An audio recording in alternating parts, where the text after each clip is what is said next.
ሽታ ተመቸሽ መሰለኝ። አንቺ ለምች እያለው እንኳን ይህንን ጽድት ያለ መታጠቢያ ቤት ይቅር።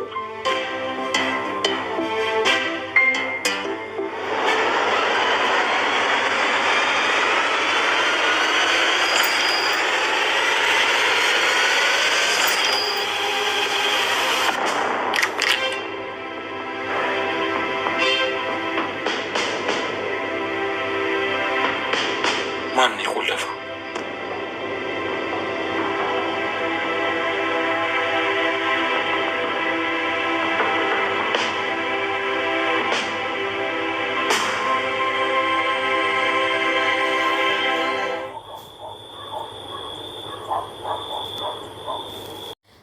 እንግዲህ ወደ ተመልካቾቼ ወይዘሮ ሳራና ወይዘሮ ጄሪ ምን እንደሚያወሩና ምን እያደረጉ እንደሆኑ እናንተም ታውቁታላችሁ። እንግዲህ ዛሬም አዲስ ቪዲዮ ነው ይዤላችሁ የመጣሁት። ይሄንን ቻናል ሰብስክራይብ እያደረጋችሁ አበረታቱኝ እላችኋለሁ።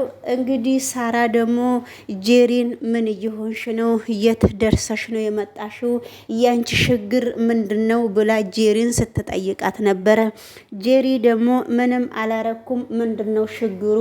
ያረኩት ነገር ምንድነው ያለው? በግልጽ ብትነግሪኝ በጣም ደስ ይለኛል ብላ ስትጠይቃት ነበረ። እንግዲህ አሁንም ስለ ድርጅቱም አንዳንድ ነገር ሲያወሩ ነበረ። ሁለቱ አለቆቹ ስልክ ሲደዋወሉ ስልክ ተደዋውለው ድርጅቱ ቁም ነገር ላይ ቀስ በቀስ እየደረሰ ስለሆነ እንግዲህ አሁን እየጠበቅን ነው፣ አንተስ ምን ደረጃ ላይ ደርሰሃል ብለው ሲደዋወሉ ነበረ። የአለቃው እናትም ሁሉም ነገር በጣም ነው የሚገርመው ብላ በጣም ቁጭ ብላ ትዝብት እየታዘበች ነው። እንግዲህ ኩሽና ውስጥም ከሳራና ወይዘሮ ሳራ እና ወይዘሮ አለም በጣም ኩሽና ውስጥ ቆመው ስለ አንዳንድ ነገር አብረው ለማውራት እየሞከሩ ነው። ጄሪም ግን አሁን አንተ እኔ እናንተ ሚስትና ባል እስከሆን ድረስ ሶስተኛ ወገን ከኛ ጋራ መኖር እንደሌለበት ሶስተኛ ወገንን ከህይወታችን ውስጥ እንድታወጣና ሶስተኛ ወገንን በፍጹም ወደኛ እንዲቀላቀል አንፈልግም። አሁን ሁለታችን አንድ ክፍላችን ውስጥ እንዳለን አሁንም ብቻችን አንዳንድ ነገር የሚመጣውን ነገር አብረን መመካከር አለብን እንጂ ዝም ብለን ሁሉንም ነገር አብረን ከሌላ ሰው ጋራ እኔና አንተ ብቻ ነን የቤቱ ባለቤት እንጂ ሌላ ሰው ከውጪ መጥቶ አንድ ሁለት እንዲልን አንፈልግም ብላ ጄሪ ብላ እንግዲህ ለመርሴን እየተናገረች ነው። እንግዲህ ባሌ ነው ብላ ስለዚህ እሱም እንግዲህ አንዳንድ ጊዜ እሺ ይላትና ዝም ብሎ ቁጭ ብሎ ከዛ በኋላ ደግሞ ወደ ሌላ ይሄዳል። ዴፌ ነው ዴፍ የምትባለውም እንግዲህ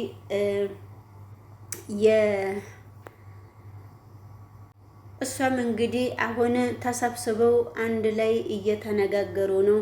አሮጊቷ በጣም ተንኮለኛ ስለሆነች እንግዲህ መጽሐፍ እያነበበች ስለሆነች መጽሐፉን እንዴት ነው የምታነቢው? ያንቺ ችግር ምንድነው ብላ የመጽሐፍ አነባባ ላይ በጣም እየሳቀች ነው።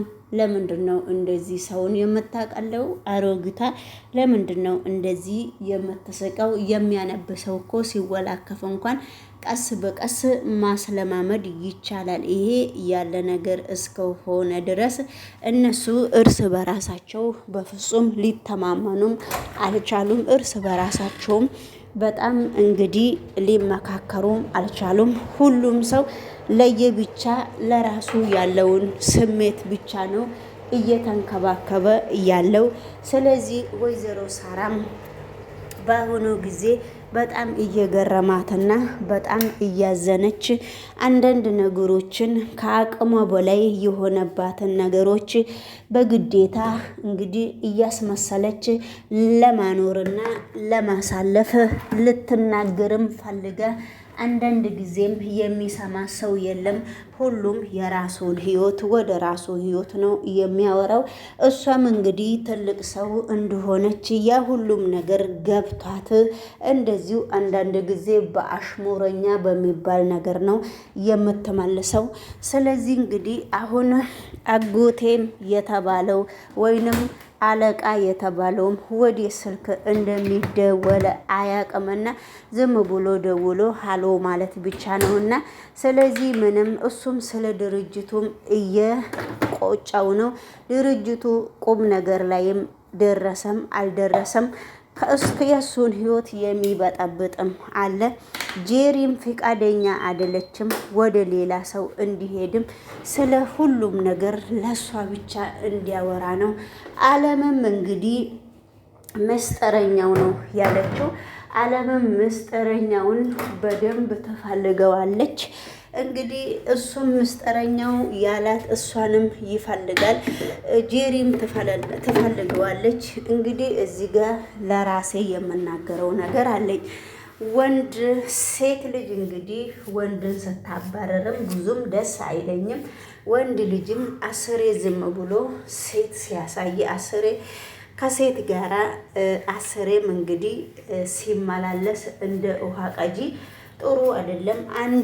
አንድ ሴት ላይ መረጋጋት ድራማም ቢሆን መኖር አለበት ብዬ ነው የማስበው። ይሄኛው ደግሞ ባለፈው ቁልፉን ወስዶ ቤት ውስጥ ገብተው እያዘረፈና አቀባዩም አንዳንድ ነገሮችን በደንብ እያዳመጠች ነውና ያ ነገሮችም ባይሳካላትም አሁንም እንግዲህ በድጋሜ ከማርሴን ጋራ ለመገናኘት ማርሴንና አክስቷ እንዲገናኙ ስለማትፈልግ ስለ አንዳንድ ነገር ብዙ ነገሮች ማውራትና መቀበጣጠር ስለማያስፈልግ እንግዲህ ማርሴንም ለራሷ በግላ የሆነ ነገር እንድታወራና ሁሉም እንግዲህ እዚህ ላይ ሲሳተፉ ቁም ነገር እያወሩ እንዳልሆነ ሁሉም በህይወታቸው እየተጫወቱ እንደሆነ የራሳቸው አነጋገርና የራሳቸው ጉድ የሚያወሩት ነገር እያሳየ እስከሆነ ድረስ እንግዲህ ውድ ተመልካች በሁሉም በአሁኑ ሰዓት ትንሽ ኖርማል የተባለችው አለም ብቻ ነች። አሁን ትንሽ ተሽሏት የማትንቀዠቀዠውና ሁሉም እየተንቀዠቀዠ ስለሆነ ስለዚህ አንድ ጄሪም የተረጋጋ ህይወት ላይ የለችም። አለምም እንግዲህ የተረጋጋ ህይወት ላይ የለችም። እዚህ ጋር ሁሉም ሰው የተረጋጋ አንድ ነገር የተረጋጋ ህይወት አንድ ነገር ስለሚፈልጉ ወይዘሮ ሳራም ኩሽና ውስጥ እያስተናገደች ነው። አንዳንድ ጊዜ እንግዲህ ሲጨንቃቸው ወደ ኩሽናም ይሄዳሉ ማለት ነውና ሰላም ጤና ይስጥልኝ ውድ የኔ ቻናል ቤተሰቦቼ እንዴት ናችሁ? ደህና ናችሁ ወይ? ሁሉ ሰላም፣ ሁሉ መልካም ነው፣ እግዚአብሔር ይመስገን። እኔ በጣም ደህና ነኝ። እንግዲህ ወደ ሌላው ቪዲዮ አብረን ስንሄድ አሁንም ሽንት ቤት ውስጥ ገላቸውን ሊታጠቡ አብረው አንድ ሽንት ቤት ውስጥ ገብተው እንግዲህ ሁለታቸውም እየተናናቁና ምንድነው ከዚህ ሽንት ቤት ውስጥ የምሰራው? ይሄን ሽንት ቤት ማን ነው የቆለፈው? ማን ነው የከፈተው? እየተባባሉ ነው።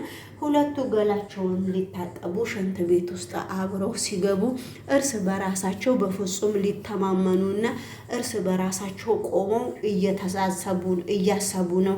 በውጪም እንግዲህ ለምንድን ነው በሩ የተቆለፈው ብሎ በውጪም ቢንኳኳላቸውም በፍጹም ሊያምኑም አልቻሉም። እና ስለዚህ እንግዲህ በጣም በሚገርም ሁኔታ አንድ ቤት አብረው የሚኖሩና አንድ ቤት አብረው የሚሰሩ ሰዎች መተማመን ግዴታ አለባቸው። እነሱ ግን እርስ በራሳቸው የተማመኑት ነገር እስከሌለ ድረስ በጣም በሚገርምና በጣም የሚያሳዝን ሁኔታ ላይ ሽንት ቤት ሁለቱም ገላችን እንታጠባለን ብሎ ወደ ሽንት ቤት ሲያመሩ ሁለታቸውም ላይ ቁልፍ ተቆልፎ ማን እንደቆለፈባቸው እስከማያውቁ ደረጃ ድረስም እንግዲህ አብረው ደርሰዋል ማለት ነው።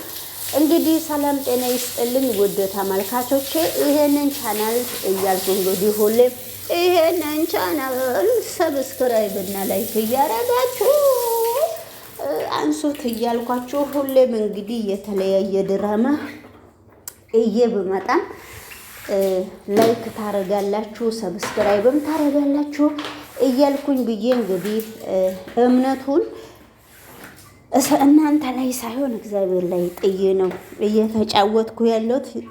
በነገራችን ላይ የኔ ቻናል ለኔ መዝናኛዬንም በቃ ሁሉንም ነገር አንዳንድ ጊዜ እግዚአብሔር ወዶ ከፈቀደ የራሴን ሀሳብ የምገልጽበት ቻናል ብዬ ነው አስቤበት ዝም ብዬ እየተወላተፍኩበት ያለሁትና ላይክና ሰብስክራይብ እናንተ ጋር ደግሞ ግዴታ አለባችሁ። አዎ ግዴታ አለባችሁ። ዩቲዩብ ማናጀርንም እንግዲህ ሼር እስከሚያደርግ ድረስ ቪዲዮን በተስፋ እየጠበቅኩኝ ነው።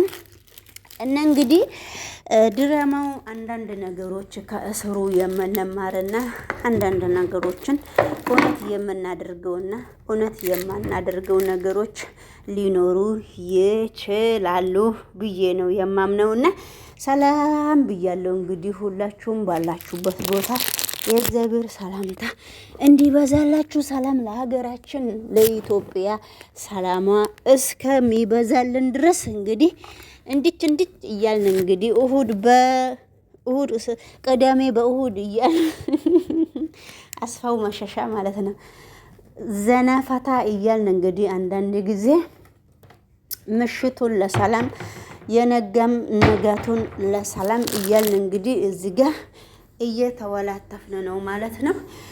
ድራማው እንግዲህ በጣም የሚያሳዝንም አለ፣ ቆንጆ የሚተውኑትም አለ። ስለዚህ እንግዲህ ውድ ተመልካች ይሄን ይመስላል። እናንተስ እንዴት ናችሁ? ኬት ወዴት ምንድን ነው? ዓለም ደግሞ በጣም ታምራለች። ዓለም በዚህ ቁመቷ እንግዲህ በዚህ ቁመቷና በዚህ አስተሳሰቧ እውነቱን አንዳንድ ጊዜ በመናገሯ በጣም ቆንጅዬ ሴት ነች ብዬ ነው የማምነውና ቆንጅዬ ልብም አላት ብዬ ነው የማምነው። ስለዚህ እንግዲህ የልቤ ብላለች እሷም የልብም በጣም አሪፍና ሸጋ የሆነ ሰው ሸበላ ነውና አንዳንዱ ወንዶች እናንተ ድራማ ላይ እንዴት አባታቸው እንደሚያምሩ። ስለዚህ እንግዲህ ይሄኛው ደግሞ አንተ ብዙ ነገር ስላለክ በአንተ ህይወትም ቀንቼ ነው እንደማለትም እንግዲህ ተንቦጣርቋል ማለት ነው። በመካከሉ ምን ማድረግ እንዳለበት በመካከሉ ኬት ወዴት እንዴት መሆን እንዳለበት እነሱም ያውቃሉ። እንግዲህ የዚህ ድራማ ተከታታይ ገብታችሁ ላይክ አድርጉላችሁ። እነሱንም ማበረታታት ግዴታ አለባችሁ። እኔውንም እንደዛው ግዴታ ላይክና ሰብስክራይብ እንድታረጉኝ በትህትና እጠይቃችኋለሁ ማለት ነውና ሁላችሁም አንድ ማውራክ ነገር ነበረኝ። ቤት ውስጥ እየተፈጠረ ያለውን ነገር ምንም